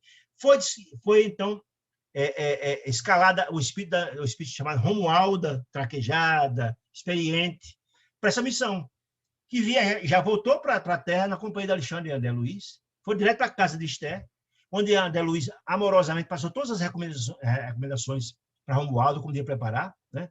Romualdo devia preparar a viúva, ou seja, Esther, espiritualmente, para visitar o esposo desencarnado lá no hospital espiritual.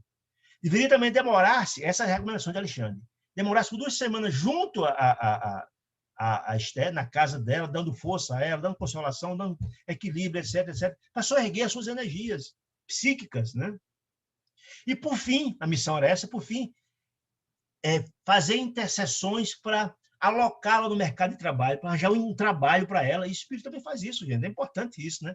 Para alocar um trabalho digno depois que ela estivesse consolada e equilibrada, para sustentar a sua vida, para começar o seu trabalho, sustentar a sua família, etc., etc. Eu botei aqui brincando, assessoria financeira e espiritual. Isso também existe. Faz parte da intercessão. A espiritualidade interage também para isso. Então, vai ver em vários momentos que os trabalhadores espirituais são, inclusive, buscar trabalhos para sustentar a família dignamente.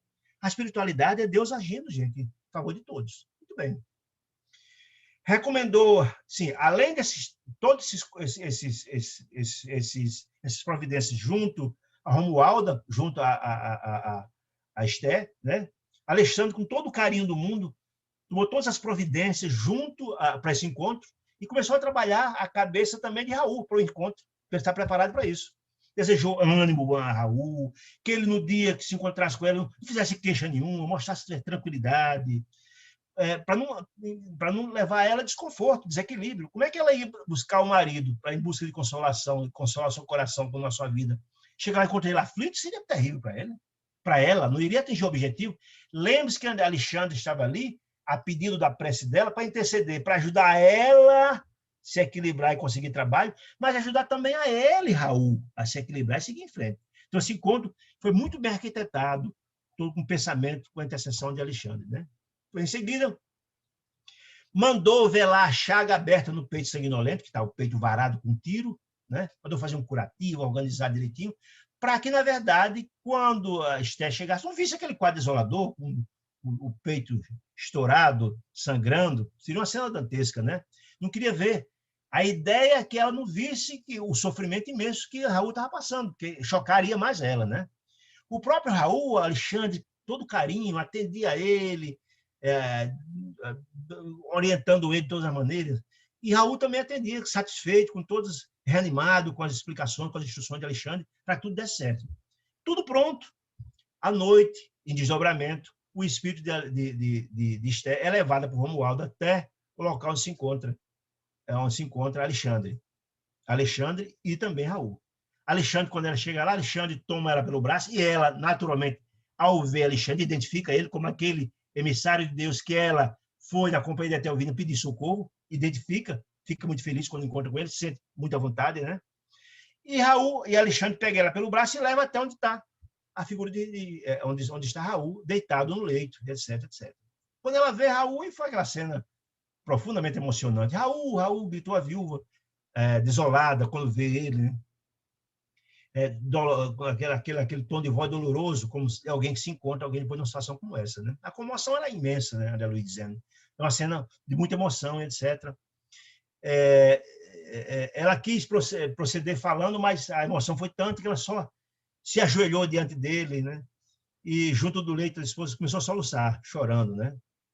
Alexandre fixava firme a Raul, porque Raul, na hora, quis chorar também, foi aquela cena difícil. E Alexandre fixando dele, mandando energia para ele, dando coragem para aquele momento de testemunho e tal. Né? E depois dessas questões todas, né? a Raul, com toda a atenção vindo de Alexandre, toda a atenção dele, todos os gestos que Alexandre fazia, ele repetia para que desse tudo certo, né? E Alexandre deu um sinal para Raul, e Raul tomou a mão direita, a destra de Esther, que estava lá dele, e disse: não chores mais, Esther. Olha a mensagem de consolação, como é importante, né? Ela foi em busca de consolo.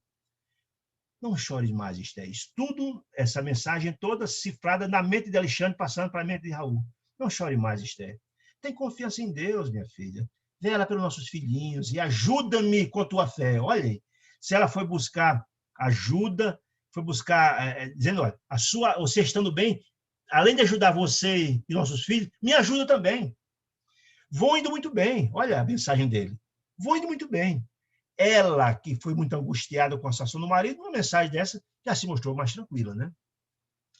Uma razão parlamentar, disse ele. Querida, a morte não é o fim, disse ele. Nossa separação é temporária, disse ele para Esther. Não te esquecerei jamais, estarei sempre em seu coração. Também estou saudoso de sua companhia, disse ele, da sua dedicação. Mas devemos fazer um esforço, pedir a Deus para nos ensinar a transformar essas saudades em esperança. Olha que mensagem consoladora que ele passou para o coração aflito de Esther. Lembra que Esther queria buscar exatamente isso, consolo, força para recomeçar a sua vida. E foi exatamente isso que Alexandre colocou na mente de Raul, que foi preparado para isso. As palavras do suicida, bem como a doce inflexão de sua voz, surpreendeu até a Luiz ficou surpreso com a entonação disso. Depois que ele deu essa mensagem maravilhosa, André Luiz que aguçou sua visão e notou que fios tenuíssimos de luz ligavam a fronte de Alexandre, do instrutor, ao cérebro de Raul, e compreendi que o instrutor lhe ministrava vigoroso influxo magnético, passando todas as mensagens, né? Dizendo, Alexandre estava administrando tudo, né? E a viúva reanimara-se quando viu aquela mensagem de Alexandre, ou de Raul, não é? Aí disse ela: Raul, eu sei que agora estamos separadas pelos abismos da sepultura, disse ela. Não sei como devo esperar a decisão, sei que devo esperar a decisão suprema, mas venha se unir comigo para sempre, disse ela. Auxilie-me na terra, na viuvez, ou seja, venha, vai em espírito me ajudar lá na viuvez dolorosa, disse ele, vai lá para casa me ajudar, defende contra o mal, contra os maus, vem me deixar, não me deixe sozinha, disse ela, com nossos filhinhos, que tanto precisam de ti, ajuda-nos até o fim. Ela fez esse apelo ao espírito de Raul, né? Que ficou tocado com essa informação, né? Disse ele. Ele, então, voltou a responder a ela sob o influxo de Alexandre. Tenha coragem e fé, minha amiga. Lembre-se, Esther, de que existe padecimentos maiores que o nosso, disse ele, reconfortando ela. E reconforta-te. Vou fortalecer-me, disse ele, e trabalharei ainda por nós. Isso é mensagem de consolo, né? Só eu não poderei ir, disse ele, quer dizer ele. Mas tenha fé em Deus. Vou me fortalecer, vou continuar ajudando, fique tranquila. Assim como você me espera assistência, diz ele a ela, esperar-te também a sua confiança. Veja que toda a mensagem era para fortalecer a esposa que estava ali, coração cheio de dor, né? Aí disse a ela: volta para casa e alegra-te. Não tenha medo da necessidade. Nunca lhes faltará a bênção do pão. Lembra como foi isso que ela pediu, a intercessão? A força para ir atrás do pão? Buscar o pão? A mensagem que Alexandre passou para que Raul passasse para ela: fique tranquilo, não vai faltar o pão, minha querida. Procura a alegria do trabalho honesto, disse ele. As oportunidades surgirão, disse ele. E Deus, que é bom e justo, disse ele, abençoará os nossos filhinhos para que eles sejam felizes ao teu lado. Não te demoras mais, volte confiante. Tudo que ela queria no encontro com o marido tem que ser rápido. Tudo foi pensado, né? Guarda a certeza de que estou vivo, de que a morte do corpo é somente a necessária transformação. Ela, Esther, compreendendo pela mensagem do marido que estava se esgotando o tempo, né? Ela queria que continuasse mais, mas compreendeu, mas no final lançou a pergunta dolorosa: Raul, antes que me vá, me diga o que aconteceu, homem? Quem roubou sua vida? Me diga, pelo amor de Deus. Ele balançou o coração essa pergunta para ele, porque ele ficou angustiado, quis confessar, dizer a verdade, mas o socorro magnético de Alexandre foi tanto, né? O socorro magnético de Alexandre veio imediatamente para fortalecer o jato intensa luminosidade partiu da mão de Alexandre, né? a essa altura da conversação, mantinha sobre a fronte do suicida a mão direita, a destra protetora, sobre o influxo, e sobre essa energia, esse jato de luz, restabeleceu as energias de novo, o controle de novo. Raul disse, restabelece-lhe a serenidade e a coragem, meu amigo. Transforma-se, disse ela, transformou-se em coragem. Aí disse, Esther, minha querida, respondendo a pergunta dele. Os processos da justiça divina, disse Raul, não se encontra ao dispor da nossa apreciação, ou seja, nem eu tenho compreensão de quem foi. Faz parte do processo divino, disse ele. Guardar contigo a certeza que somos instruídos todos os dias e em todos os acontecimentos. Aprenda a procurar, disse ele, antes de tudo, a vontade de Deus. Essa é a consolação. Não busque saber quem foi, isso não tem nenhuma importância agora, disse ele, né? A pobre viúva desejou prolongar a palestra, mas Alexandre pegou ela pelo braço, viu que era o momento, pegou ela pelo braço, tomou pelo braço e recomendou-lhe a necessidade de despedir-se. Olha, minha amiga, infelizmente o tempo acabou, etc. Em seguida, pegou ela pelo braço e entregou. Ela deu adeus, então, a Raul, beijou-lhe as mãos com infinito carinho. Depois, confiou no instrutor, o espírito que estava em desdobramento espiritual, aos cuidados de Romualdo para levá-la de volta para casa, né? Depois disso tudo, né?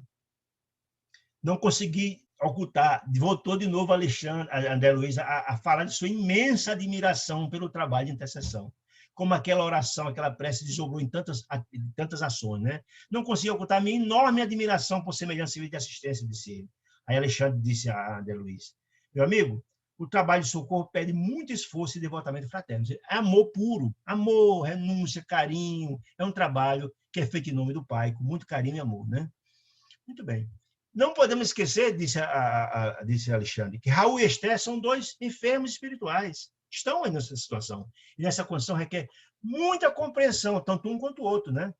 Felizmente, disse ele, esse encontro foi tão importante, disse Alexandre, que a viúva regressa para casa cheia de novo ânimo, depois desse encontro com Raul, com essa mensagem consoladora. E ele, Raul, o amigo, sentindo a extensão dos cuidados que está recebendo e da assistência que André Luiz e que Alexandre está dando a ele e à esposa, né?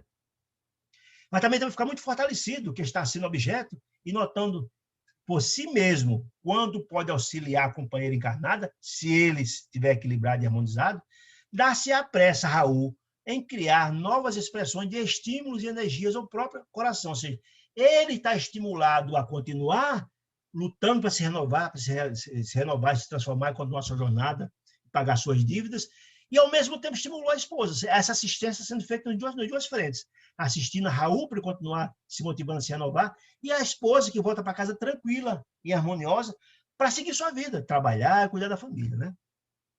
Aí André Luiz, as perguntas dizendo, mas e a região ferida de Raul? Quanto tempo ele vai ficar com essa ferida no peito?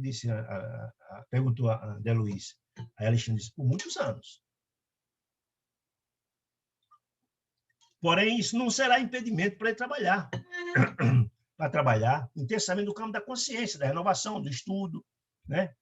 Esforçando pela reaproximação da bendita oportunidade regeneradora. E trabalhando para se renovar, para se transformar, estudar, etc, etc, etc.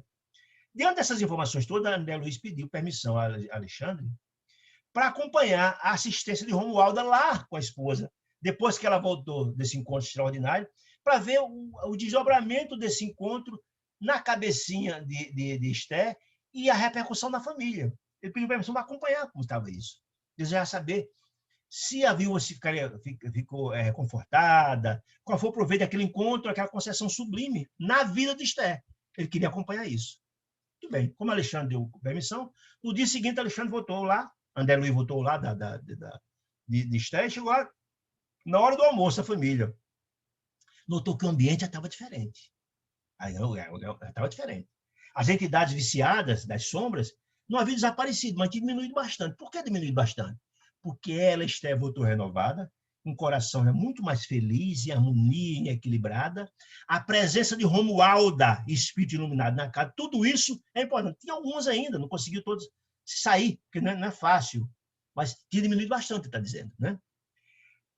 Romualda disse André Luiz que a viúva estava completamente melhor, uma esteira muito mais feliz, animada depois do encontro, né? E que ela, Romualdo, fizeram todo o possível a manter na cabecinha de Esther as recordações do sonho. Não conseguiu manter todas as minúcias, mas as partes mais culminantes, mais importantes do encontro, ela mantinha-se viva. E acordou ela, acordava, suscetível de acordar-lhe a divina esperança. As informações que ela lembrava trouxeram uma esperança imensa ao coração de Esther. Ela estava mais consolada, mas com um ânimo muito bom, mais disposta, mais feliz, né? Aí, Romualdo, vamos verificar você mesmo, André Luiz. Vamos acompanhar para você ter uma ideia aqui. O efeito maravilhoso da providência, ou seja, do encontro magnífico com o marido ontem. Aí André Luiz começou a narrar. De olhos limpos, olhe quem, de Esther, e brilhantes, narrava ela os tios e os filhinhos, os sublimes sonhos da noite. Estava narrando lá, com uma felicidade imensa. Todos escutavam com sua voz de interesse, as crianças que pareciam participar, e o júbilo imenso, porque as crianças participavam do mesmo ânimo da mãe, de alegria, e esperançosas, etc. Esther terminava a narrativa emocionada, estava emocionada, depois contou, ficou emocionadíssimo. Mas já a tia, que sua incredulidade imensa, questionou ela. Mas escuta, Esther, é verdade que você visitou mesmo Raul no outro mundo? A incredulidade. Alice, mas como não, tia? Como não? Tenho a impressão que vi das suas mãos sobre as minhas mãos, e sei que Deus me concedeu semelhante graça para que eu readquira as minhas forças de trabalho, disse ela. Despertei hoje muito mais feliz, reanimada, enfrentarei o caminho das novas esperanças, esforçar-me e vencerei. Se relatava com o coração iluminado, com uma confiança imensa, né? Oh, mamãe, disse, como nos consolam as suas palavras, disse um dos pequenininhos dos três, né? Desejaria tanto estar com a senhora para ouvir o papai, né? Disse ela, né? Já o velhinho também, né? Representante da descrença, né? Disse, mas é interessante, como é que você teve com o Raul, que consolou tanto o seu coração de mulher, e nada ele falou a respeito do crime, mas como é que pode um negócio desse, Esther? Olha, o velhinho descrente, como sempre, em coro com a senhora também, com a tia, né? Esther, que sentiu a ironia do tio, da observação, influenciada por Romualdo, a benfeitora, respondeu, muitas vezes, meu tio, não sabemos ser gratos com as bênçãos de Deus, as bênçãos divinas, disse ela. Envergonho-me eu de ter perguntado isso, inclusive, de ter feito essa interrogação, de ter feito essa interrogação a Raul, desta natureza, ao pobre Raul, que estava batido no leito, e eu fui perguntar isso a ele. Basta minha felicidade de tê-lo visto e ouvido no mundo que eu não posso compreender agora, disse ela. Mas tenho absoluta certeza que eu visitei em algum lugar. Quem nos interessa descobrir criminoso, disse Esther. Levantar. Se eu não posso levantar o corpo dele, trazer ele vivo para cá agora, que pode saber quem é o criminoso? É nossa preocupação de punir os culpados, disse ela, sem dar conta das nossas próprias culpas, nós somos criaturas com defeitos, com culpas também.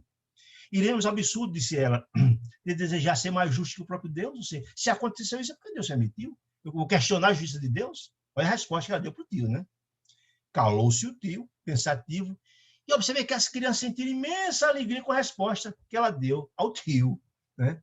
O coração de Esther penetrava a zona lúcida, sublime fé viva. Ela estava contagiando, refeita. Mas não foi isso que ela pediu na prece, gente. Foi isso que ela pediu na prece. Ela não queria encontrar com o esposo para ter uma compreensão, encontrar consolação, não queria saber quem. Queria saber consolar-se para ir em frente, para continuar a vida dela. Foi isso. Então, o objetivo foi atingido.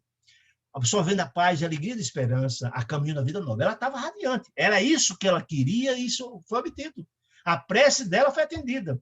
Por intermédio da Etelvina, a tia dela, chegou até Alexandre e todos os desdobramentos decorrendo da prece. É Deus assistindo o homem pelo homem, não é? Ao me despedir, Alexandre dizendo de Romualdo, eu felicitei Romualdo pelo belíssimo trabalho que ela fez, né? A generosa servidora pôs-se a par do seu projeto de serviço. Ela explicou o trabalho que ainda tinha para fazer. Permaneceria ao lado da viúva naqueles dias, insuflando-lhe a coragem e o bom ânimo para continuar durante uma semana toda. Contava com a possibilidade de cooperar no sentido de organizar o serviço remunerado. Ou seja, faltava ainda continuar fortalecendo o ânimo dela e buscar trabalho remunerado para ela sustentar a família. Esse era o projeto.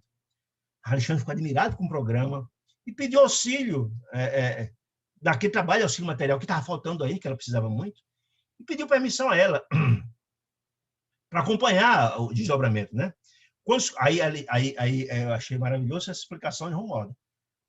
Alexandre, André, quando os companheiros terrestres fazem merecedores, poderemos colaborar em benefício deles, com todos os recursos ao nosso alcance, desde que a nossa colaboração não lhe tolhe a vontade de consciência. Vê só, está dizendo que o trabalho de Deus assistindo seus filhos é amplo, inclusive na questão material. Olha aí. Quando eles são merecedores, todos os esforços do pai são no sentido de assistir seus filhos. De Deus e assistir seus filhos, estão dizendo. Então, ele pediu a Romualda o obséquio de permitir, no dia que fosse acontecer a história do trabalho, ele estivesse presente, Alexandre Luiz, né? E ela aqueceu tranquilamente. Uma semana depois, ela mandou chamá-lo. Olha, vai ser hoje a conclusão dos trabalhos de assistência, disse ele. Né? Muito bem. Quando ele chegou, então, aí Romualdo pediu, olha, faça o favor de ficar com o nosso amigo, com Esther, enquanto eu buscar a pessoa indicada para auxiliá-la, o auxílio do trabalho. Aí ela já movimentei todas as providências nesse sentido, cabível, disse ela. André Luiz ficou com uma curiosidade imensa. 3 horas depois, alguém bateu a porta, com atenção. Em seguida, seguido de Romualda, uma dama distinta vinha ao encontro de Esther, oferecendo trabalho honesto em sua oficina de costura. Olha aí a providência de Deus. Né? A viúva chorou de emoção e de alegria. E quando combinavam determinadas medidas do serviço, quem? A senhora, a dona da costura, a dona da fábrica e Esther, num quadro confortador de júbilo geral, a irmã auxiliadora, ou seja, Romualda, falou-me contente. Agora, irmão André, podemos voltar tranquilamente. Para onde? Para nosso lar, né? O serviço que nos foi confiado está concluído. Graças ao Senhor. Gente, aqui nós terminamos esse capítulo. Que coisa linda! Veja a assistência de Deus aos seus filhos. Deus assiste o homem pelo homem. Nenhum de nós está desprotegido. Não, muito pelo contrário. Aí, com esse capítulo, que é imenso, eu fiz um esforço hercúleo para dar nesse tempo, que é muito grande o capítulo, para entender a beleza do amor de Deus pelos seus filhos. Uma simples prece de uma senhora enlutada, com o coração despedaçado pela morte do marido, que tinha sido assassinado, ela com 3 crianças para cuidar e um casal de filhos desempregado, numa situação dramática, que roga a Deus a possibilidade de encontrar o marido para poder levar a trazer ela algum consolo, porque ela estava com o coração partido. Por quê? Se ela estivesse tranquila, harmonizada, consolada, ela podia se fortalecer para sair na luta, para arranjar um emprego, trabalho, para cuidar da família. E essa prece feita, na mesma noite, já sentiu efeito, e foi por intermédio da tia dela, chamada Etelvina, que foi levada até o benfeitor Alexandre. Essa é a repercussão da prece. Nos diz a André Luiz, nessa maravilhosa obra, vamos estudar lá na frente, Entre a Terra e o Céu, no capítulo 1, uma palestra maravilhosa do ministro Clarencio, que absolutamente toda prece tem repercussão, toda, nenhuma prece fica sem resposta, toda prece tem resposta. E é sensacional, o capítulo 1 desse livro, ele traz todas as informações. E aqui está um exemplo da prece feita do coração, daquele encontro que foi levado até a presença de Alexandre, que eu recebeu com tanto amor, começou a ler assistência, desdobrou-se uma infinidade de ações para saber o paradeiro de Raul, a assistência ao próprio Raul, que estava junto com os vampiros, todo o trabalho de assistência a ele, levá-lo até o hospital. Depois disso, começou todo o trabalho de assistência à própria esposa, que estava numa situação dramática em casa, né? Foi levada a Romualdo a pedido de Alexandre para confortar seu coração, prepará-la para o encontro com o marido. Esse encontro foi feito. E esse encontro foi tão sublime, tranquilizou-a, dando as condições dela se reerguer e se dispor ao trabalho. Do mesma sorte, motivou o próprio Raul a continuar sua jornada. Cometeu um grave erro, mas se reerguer e continuar sua luta. Esse é o trabalho que Deus, o Pai amoroso e bom, assiste a todos os seus filhos. Certo, meus queridos irmãos? Aqui nós concluímos esse capítulo maravilhoso chamado Intercessão. Se alguém tiver alguma dúvida, alguma pergunta, estamos aqui. Né? Se não, agradeço demais a companhia amorosa de vocês. Desejo uma semana de muita luz e muita paz. Fiquem com Deus. Saúde e paz.